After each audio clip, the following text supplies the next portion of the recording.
Hey, Texas Realtors. So hopefully you're super excited about new forms that are coming out.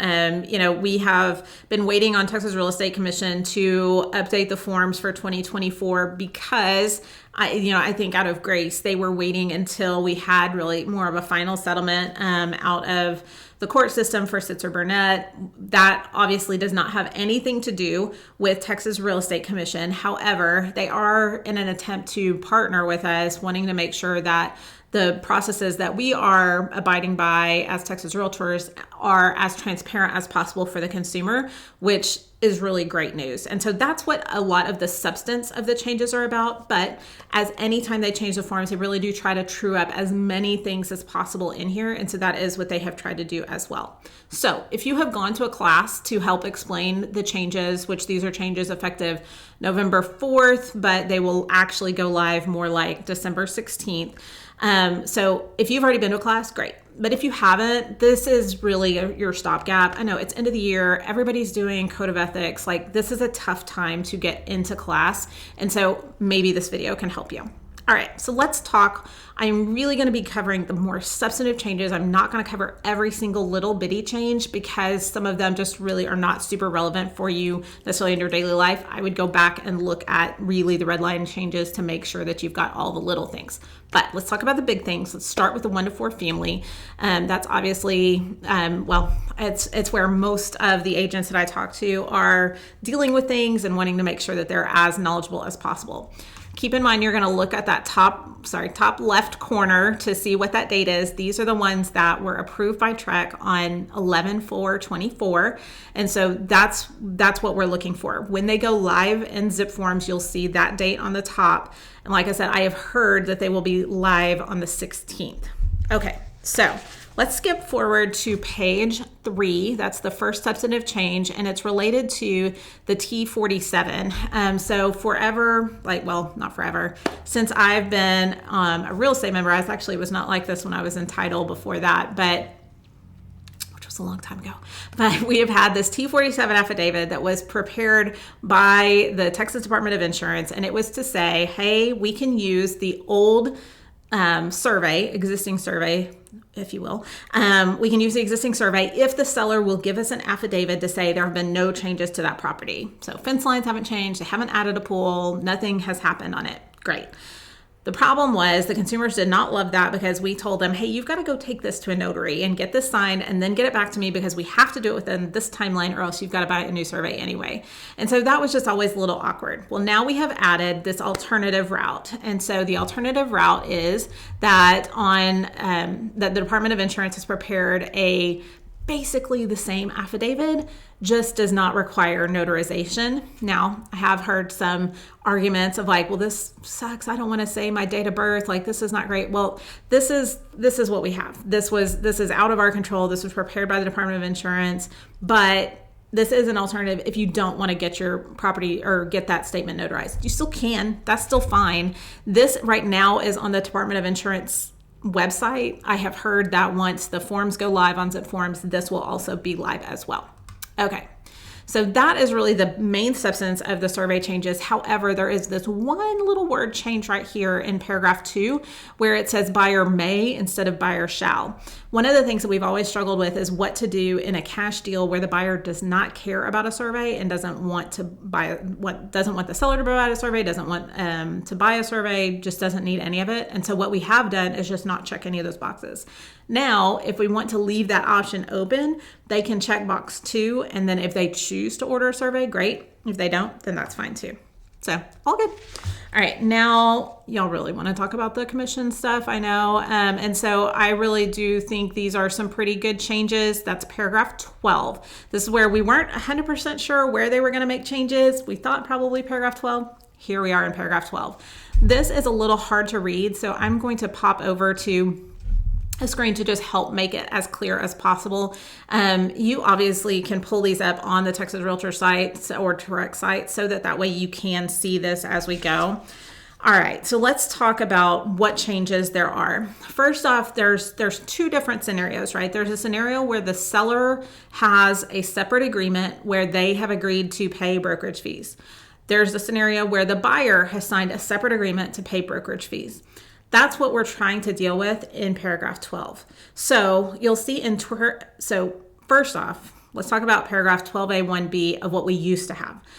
12A1B, as you know, for always has been where we had this dollar amount that we threw in there, and that was kind of the catch-all that the seller was paying on behalf of the buyer, and that was our seller paid closing costs. Sometimes we would use that for things like carpet and those kind of things. Other times we would just use them for true closing costs that the buyer was negotiating and asking for the seller to pay. That has been moved to paragraph C. So now instead of where we've always said 12A1B, you need to go to 12A1C. 12A1C, 12A1C. That's our new number, okay? So that part is just staying even Steven, really, it just got pushed down. Now, 12A got changed a little bit, and it says now that the seller will pay brokerage fees that the seller has agreed to pay, okay? That's good. So that's if they have a listing agreement, something out there that says they are going to pay commission to anybody that doesn't clarify who they're paying that commission to, that is clarified here that the seller is going to pay that. I know that is like not super clear, but it is like that's what that means is any sort of outside agreement that the seller has agreed to pay brokerage fees, they're going to pay it, and that's where they're guaranteeing it here.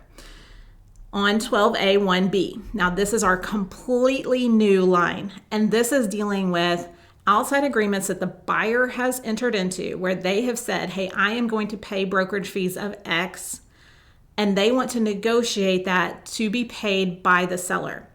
The buyer has already said, I know I'm going to have to pay it, but most of the buyer agreements say, hey, I'm going to try to get the seller to pay for it first. And so if the buyer does not want to pay that in cash or, cash at closing type situation, it'll be on the HUD.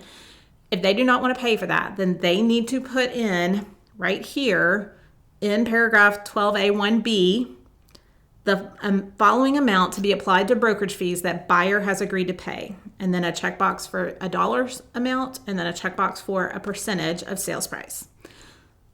Hopefully that's clear as mud, but y'all, this is where, hey, I am choosing to do. Now, this part, 12A1B, creates a new obligation. So if your seller has already done a listing agreement that says, let's, for example, say that it says they're going to pay a 6% commission split between the buyer and the seller. Well, that doesn't need to be in here because that's already done then in paragraph 12A1A, right? But if maybe the listing agreement says just, hey, I'm the seller, I'm going to pay 3% to my agent only, and the buyer has a buyer agreement that says they're going to pay 3%, and that buyer does not want to pay that, then that's where they would add it in as into 12A1B. Hopefully that makes sense. I really think this is a great, clear way to help the consumer understand what those options are.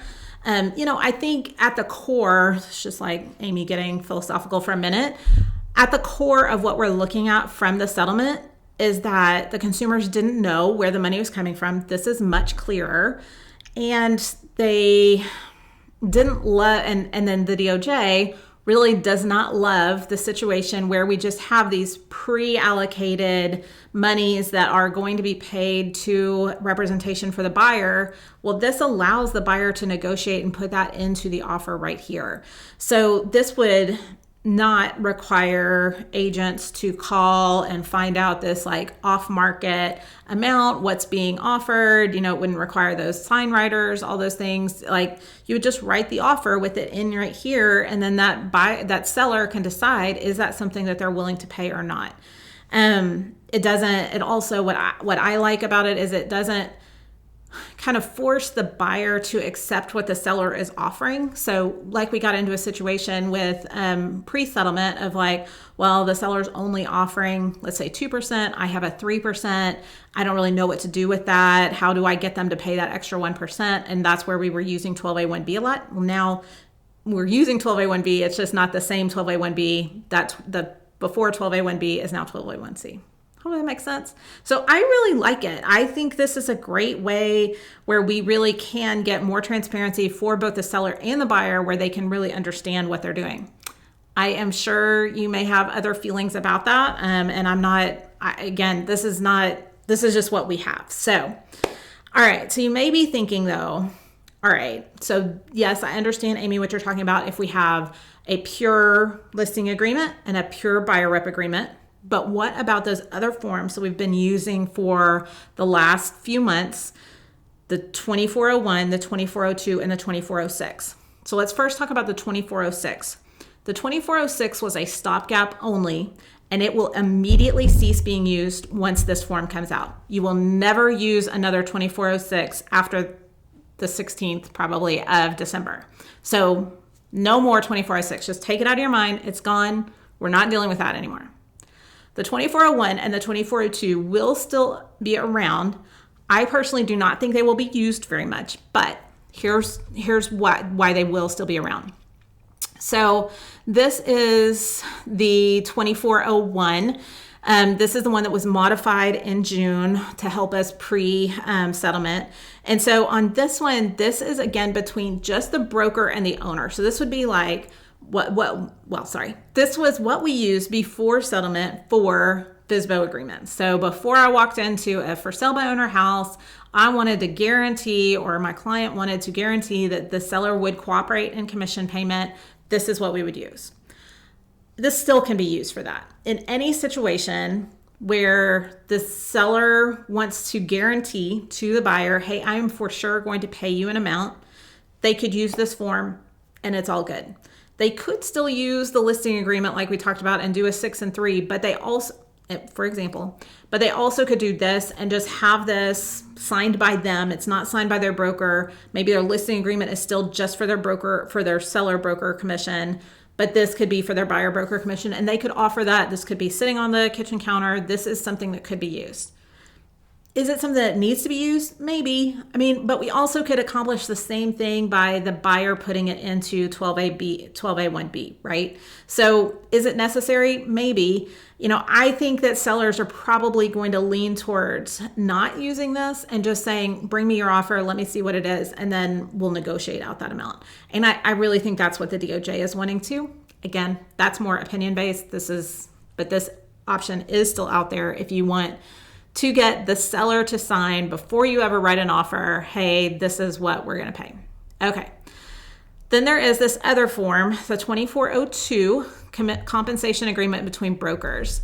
And this is what was used earlier in the year, especially. We really had not used it a whole lot before then, but this is what was used where we have this listing agreement. Maybe it says the seller will pay 6 and 3% will be paid to the buyer's agent. And then the listing broker would say, hey, I have this other agreement.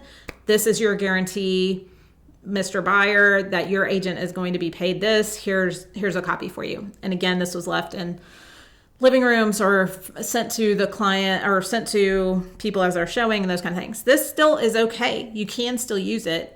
If you're using 2401 or 2402, then you do not need to use this 12A1B, right? Because that's already been set. So that's going to go back to 12A1A. But if you haven't gotten the 2406, I'm sorry, not 2406, 2401 or 2402, because 2406 is going away forever. But if you haven't gotten one of those, then that's where you would want to use the 12A1B. I hope that is as clear as mud. Let me introduce one other thing that is a little bit confusing on here too. Sorry. And it's at the bottom of page 10. This section where it says, let's just talk again about paragraph 10 or page 10. Page 10, this is below the signatures. This is informational only. I don't know why they're even jacking with it. I kind of wish they had just taken this part off altogether, but in the interest of transparency, I guess I get it. So it says disclosure, pursuant to a previous separate agreement, listing broker has agreed to pay other broker a fee of either a dollar amount or a percent of sales price. This disclosure is for informational purposes and does not change the previous agreement between brokers to pay or share a commission. This would be used if you were using a 2402. You could put something in here to clarify what is being done. I would not rely on this either way, right? This is not something that is like for sure. I would want to get a 2406 if I'm using this. I think this is just clarifying for the clients that, hey, we have a 2402 in place and that's why this is here. Does that make sense? So I don't love it. I think this part will be blank 90% of the time. It will be blank anytime that you're using the 12A1B, the new 12A1B. Sorry. Okay, 12A1B. Hopefully that makes sense. Okay. Also, we have an amendment that matches that. So this says the amount in 12A1B is changed to. So let's say that you're negotiating for a different dollar amount, maybe post whatever, appraisal or repairs, then that could be changed here. And then 12A1C could also be changed, the old 12A1B. Okay, so that's there. And then one of the questions that was brought up in my training was, could a buyer broker refuse to accept compensation from the other broker? So that was something that's happened some on this 2402. Not calling out brokerages, but specifically EXP had said, hey, we're not going to accept compensation that was derived from a listing agreement. We want a pure relationship with the buyer and for the buyer to direct us on how to get paid either from the seller or from their pocket. And so in that case, then you would not use the 2402, you would use the 2401 potentially, or this section, the 12A1B. All right. Hopefully that all makes sense. So just make sure if you're using 12A1B that the seller has not doubly committed, right? So if the seller has already committed to pay the buyer commission in their listing agreement, then that's on 12A1A. If the seller has not already committed to pay the buyer commission in their listing agreement, then, and the buyer wanted to negotiate for that, then we would use 12A1B. Okay. All right. If you have questions on that, feel free to message me. I'm happy to chat about it. Okay. That is really the main part of all of the 1 to 4 family. And we talked about the compensation agreements. So let's talk about the third-party financing addendum. This one, really the big changes are in paragraph 2A. It really is set just more to match paragraph 2B so that it's on the same kind of timeline, and that they have to provide actual notice of termination. There was always like some discrepancy of like, if I wanted to use 12A and say, hey, I can't qualify for financing anymore, it was just like on their word. That was kind of weird. So now it's saying, hey, we really need a notice of termination, or we need a letter from the lender. Just giving us some more teeth to that as like, hey, we need something more than that. Then they clarified in paragraph 2B, it was always said the 3 days before, and it just wasn't the same way that they wrote it as in the main contract. And so anyway, it's still, if you're using 2B, then you've got to notify at least 3 days before, kind of to match with when the CD has to go out for the lender. Okay. All right. Big changes on this one. Addendum for backup. Look at all that blue line changes. This form has not been updated since 2011. If you've taken any of my classes, I have given this form hell for a long time because I thought it was terrible, and I was surprised they had never taken and done anything with it. Now we finally have some things that I really think are very positive. Still slightly confusing, so I'm not going to super confuse you today, but let's talk about the worst thing that has been with this form. If you were writing a backup offer, it was this like, what do I do with earnest money and option fee, right? I don't know how to handle it. And it was said, hey, you automatically have to pay the earnest and option fee that's in the main contract. You've got to pay it as soon as you go under contract on a backup. And consumers like, but why? I'm not even in first position. I may never get into first position. Correct. And so then it was like this whole like, well, let's write it for a really low amount on the main contract and then try to like write in some sort of mumbo jumbo on the other, put it as secondary, but really the secondary on the main contract is not right because that does go into effect. It's not dependent on this contract going to first position. Now we have that. Okay. So what this does is this paragraph A1 and A2 is saying, hey, yes, you've got to deliver the earnest money and the option fee per the main contract when this goes into effect, just like a regular contract. However, let's say that maybe that's a lower amount because you didn't want to tie up all your dollars in this house that you may not get. You can use A2 to say buyer shall deliver additional earnest money of blank with an additional option fee of blank to escrow agent within blank days after the amended effective date of the backup contract defined below. Hallelujah, right? It's great. So after you become to first position, then you put the additional earnest money in the option fee. All right, let's talk one scenario. What if you don't want to put any money on the first one so that you don't have this like dollar amount caught up in it, and then you just put money in here? So earnest money is always optional. That is not required to make a contract. However, option fee there is some consideration that is needed in order to maintain an option to terminate. So if your client wants a option to terminate at any time, I would put something into the first contract. If your client doesn't care about that and just wants to go ahead and make it easy, and then if they got into first position, then they would use this option created on on this backup addendum to terminate, they have that right too. So however you want to handle it is fine. I would say 0 for earnest is fine. I would say 0 for option is a little risky, but not super risky if you've got an amount in here. It just may be a timing situation, which I don't know really matters to you or your clients. This is something that I think we'll see more information coming out on as attorneys start to interpret it and as potential for lawsuits come out. But it was advised to us by Texas Realtors Council that like go ahead and put an amount into both in the first contract and put an amount into the second. I will go with that is probably best practice. That also creates a lot of headache for your client and for the title company to deliver those funds, and then for the title company to have to disperse those funds, and it is what it is. Okay. I'm really excited about that form though. And really all of this about all of that blue writing is all about that. Okay.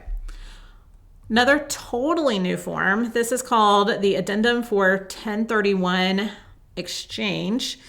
We have not ever had a form about this before. This could be used on any of the TREC forms. So not just the 1 to 4 family, but it could be land, commercial, any of the things. So first line is seller or buyer intends to use this property to accomplish an exchange of like-kind properties under section 1031 of the Internal Revenue Code as amended.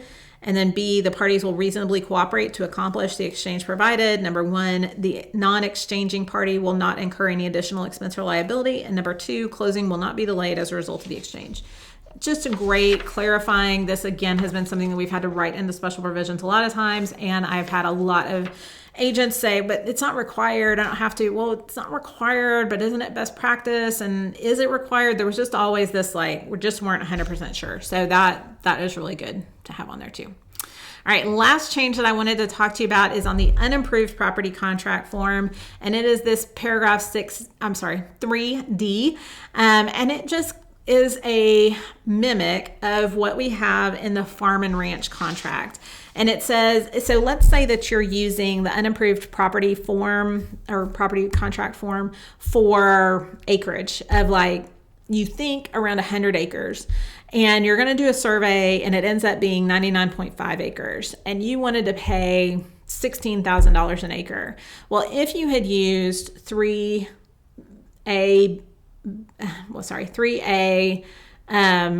where it adds up to section C, so A and B adding to C, then whatever you agreed to up front, so it would be 100,000 times the 16,000 an acre, that would be stuck. 100 acres times the 16,000 acre, that would be stuck. That's fixed price, even if you found out that it was really only 99.5 acres instead.